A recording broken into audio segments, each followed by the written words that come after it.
Hey, what's up everybody? As promised in the last video, I had said that I'm going to take this awesome Holdfast leather strap that I won at Camera Camp and make it Peak Design compatible, because right now it isn't. We have these weird little swivel things that don't fit into anything, so I'm going to get rid of those and add these guys, the Peak Design anchor links, and it'll be able to work on all of my cameras instantaneously, basically.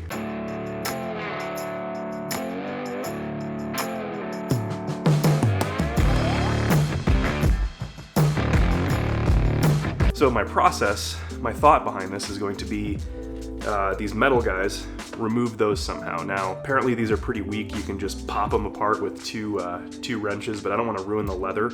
I could try hammering. They might snap that way because I don't think this is particularly strong metal. Or, worst comes to worse, I'm going to cover all of the leather up with some gaff tape because I don't want to scratch it or risk scratching it.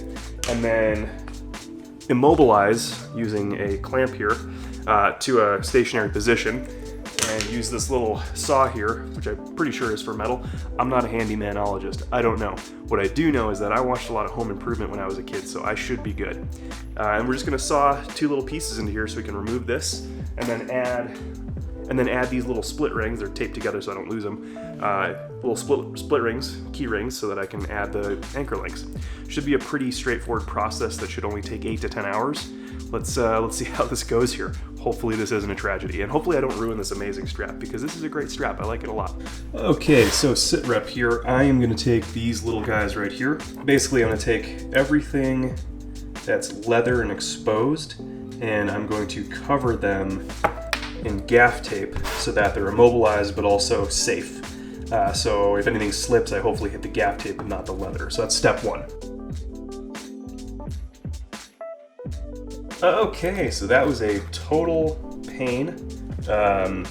Just the tape sticks everywhere, and it's like an awkward angle because the camera's like right here, so I can't really greatly reach around and stuff. So I think that's probably good enough.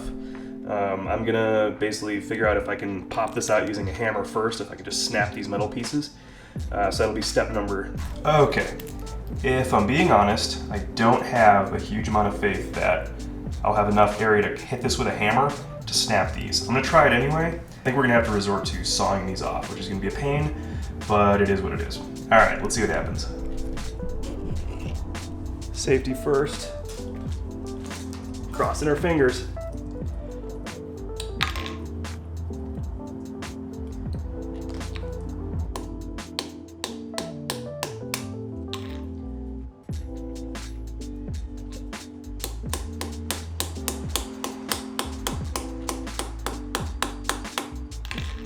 Not gonna work. So that didn't work at all.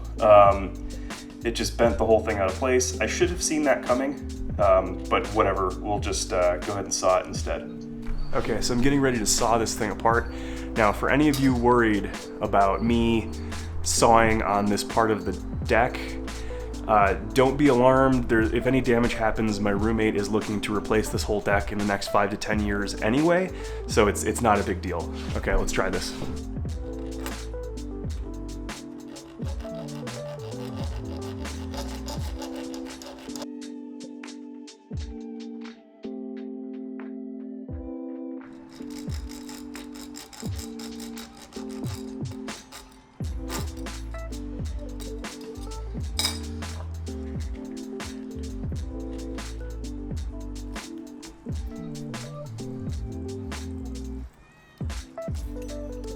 Hey, step one done. That was actually a lot easier than I thought it would be. Now we just got to get the second one.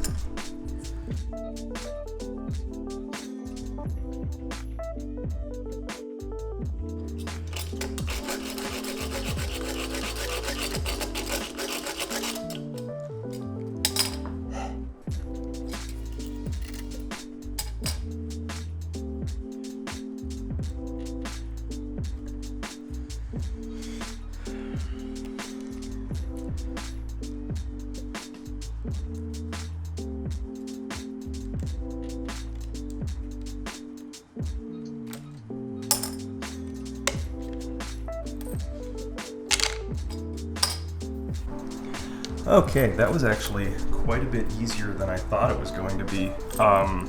This sawed through really easily, and once that initial cut was made, you just grab the pliers, bent it out of place, and it opened up really easily. I thought I was gonna have to make 2 cuts, but that was way preferable.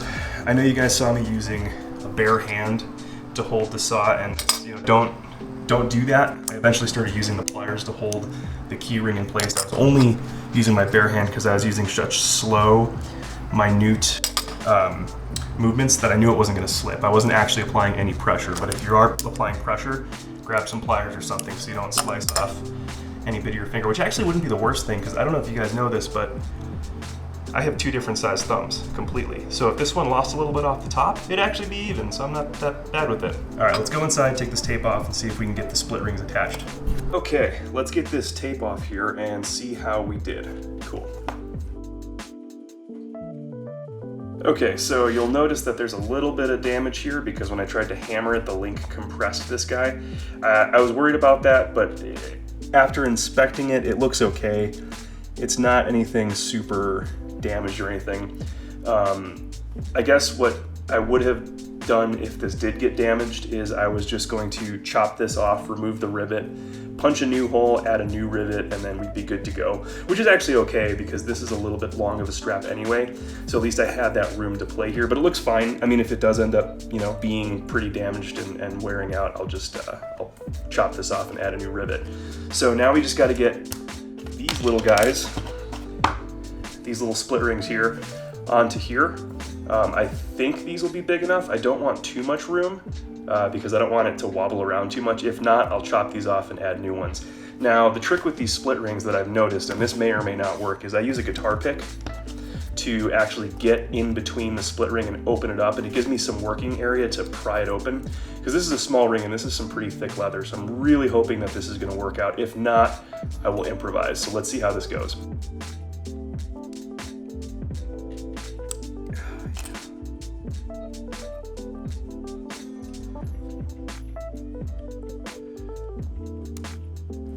Okay, we got that one on, that's not bad. I think there's enough room for the Peak Design clip. We should be good. So the trick with getting these split rings to open with a guitar pick is you take one of the corners here. Typically the small corner is easier, but if you want more leverage, you want, you know, the most amount of surface area, and just wedge it into that opening. I know this is hard to see, I don't have a macro lens, but wedge it into that opening there. Move it back a bit, make sure it's got some good purchase, and then you're using the piece that you're attaching this thing to as leverage too, and you've got the flat piece of the pick here. It's gonna open that ring all the way up. And then swear a lot, just get on there, you mother, hey, ow, son of a.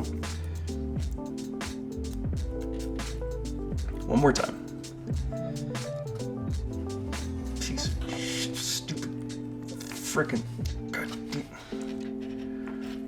Why is it always harder the second time?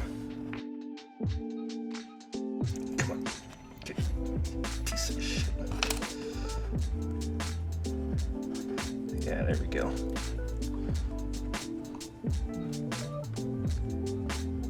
Boom sauce. All right, we're good there. Let me get the Peak Design rings. So here's the anchor links. They come just like this. Let's crank this guy open here.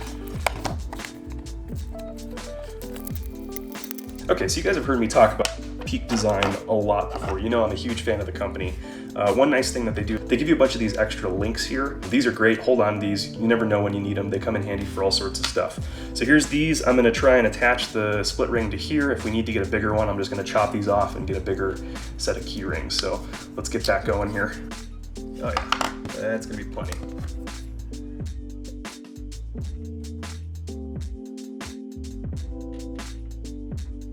And this one, I'm going to put on the opposite way.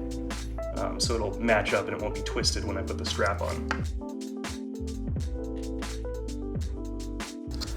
Okay, boom, I think that's done. All right, so here I have my Sony 1DX2, definitely not a Canon body, because I won this strap at Sony Camera Camp, so I would only feel right using it on a Sony body. So this is definitely a Sony 1DX Mark II. Let's see if this bad boy works here. Take our Peak Design anchor links here, pop it in place. This is really hard to do while staring at an LCD. Boom. Next guy.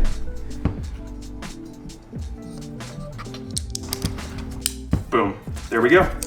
It works. All right, guys, well, that's that. I have officially taken this Holdfast strap that I won at Sony Camera Camp, and I really, really like, and I have converted it to be Peak Design compatible. Now, I don't know if Holdfast makes straps with the Peak Design clips already attached. Again, I won this, so I don't know, but this is, for me, this was a really good way to do it. These little swivel guys are not ideal. They didn't even fit in like anything. Like, they were just kind of not that great. So I'm really excited to be using this strap. I love custom handmade leather stuff. I love how it patinas over time. It catches all the stains and starts to wear down, and it looks super awesome. So I'm excited to use this. Yeah, let's just do another test run here. Sony a7 III. You'll notice I switched cameras. So this one is in the spotlight. Boom, that's it. It's done, we're good. Now I have this awesome strap here that I can use all the time, which I never even use straps, but I'm gonna make a effort to start using straps because I like this one. And oh, it smells so good. Oh, it smells good. Okay, well, thanks for watching. I hope you liked this. You know, safety first, use eye protection if you're gonna do this. Also, wash your hands after you're done sawing the metal, because those metal bits get in your skin. And then, like, say you like rub your eyes and you've got all sorts of metal shards in your eyes, and that's awful. Especially if you're like me and you have very expensive eyeballs because you know, went through that laser procedure to make yourself see great. So just be careful with your eyes, okay? Safety first. If you are going to be sawing, you know, maybe wear gloves if you're not gonna use these, although definitely use pliers. Anyway, I'm rambling. So I hope you enjoyed this. Yeah, I can't wait to start using this strap in the field more. Look forward for more videos in the future. Subscribe, thumbs up. If you didn't like it, thumbs down twice. Yeah, okay, bye.